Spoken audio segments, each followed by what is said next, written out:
इस पर भी ये सभी लोग तैयार नहीं हैं। और पहली बार ये हो रहा है, हमको लग रहा है संसदीय लोकतंत्र में कहीं भी, कि सत्ता पक्ष चाहता है कि बहस हो, विपक्ष बहस से भाग रहा है।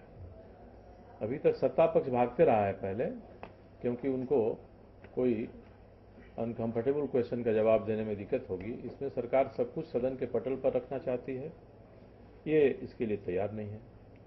मामला न्यायालय में है, 2 मार्च को सुनवाई है, उसका भी ये इंतजार नहीं करना चाहते।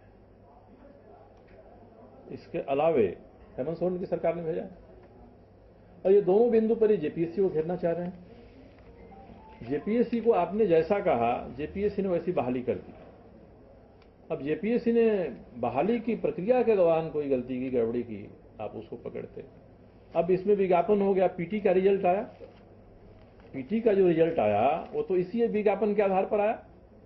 उस समय हेमंत सोरेन साहब की सरकार थी, पीटी के रिजल्ट में उन्होंने कोई खामी नहीं निकाला कि पीटी का रिजल्ट इस आधार पर निकल गया है कि हमारा आरक्षण प्रभावित होगा।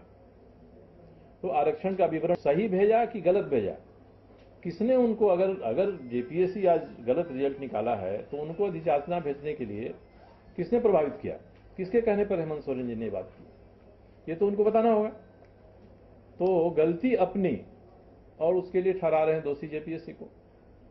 तो पूरे प्रकरण में हम लोग आपके माध्यम से इस राज्य की जनता को यही बताना चाहते हैं कि अभी राधा कृषि बताएंगे कि कौन कोई गलती है, तो दोष जेपीएससी का है कि दोष मुख्यमंत्री के रूप में हेमंत सोरेन जी का है। ये बात सामने आना चाहिए और इसका जवाब उनको देना चाहिए कि आपने जो कहा उससे कितना इंच, कितना सेंटीमीटर गड़बड़ी जेपीएससी ने कर दिया। आपने जिस चीज को कहा उसमें से कौन चीज जेपीएससी ने नहीं किया है, और क्या ऐसा कर दिया है कि आप हंगामा खड़ा कर रहे हैं। ये बात उनको बताना चाहिए, और वो पब्लिकली बताएं इस बात को। सदन में नहीं बता पा रहे हैं, सदन में रिकॉर्ड हो जाएगा। उनके एक एक बिंदु का हम जवाब देने के लिए तैयार हैं। उन्हें कल भी मैंने सदन में कहा था कि उन्हें इसके लिए पश्चाताप करना चाहिए, उन्हें इसके लिए क्षमा याचना करनी चाहिए।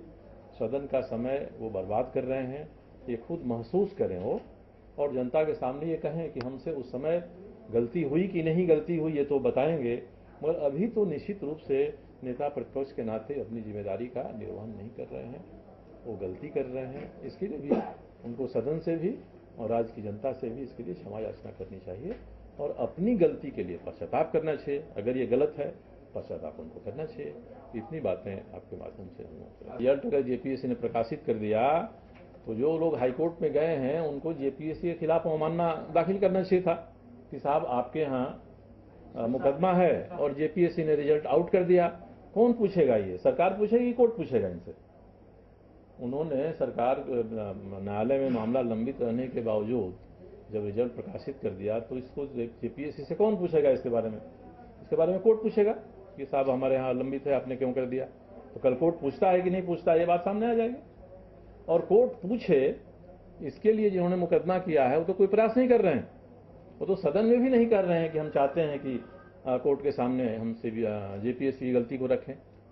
तो अब उनके हर अपने आचरण के बारे में ये सरकार अगर दखल दे, सरकार हर उस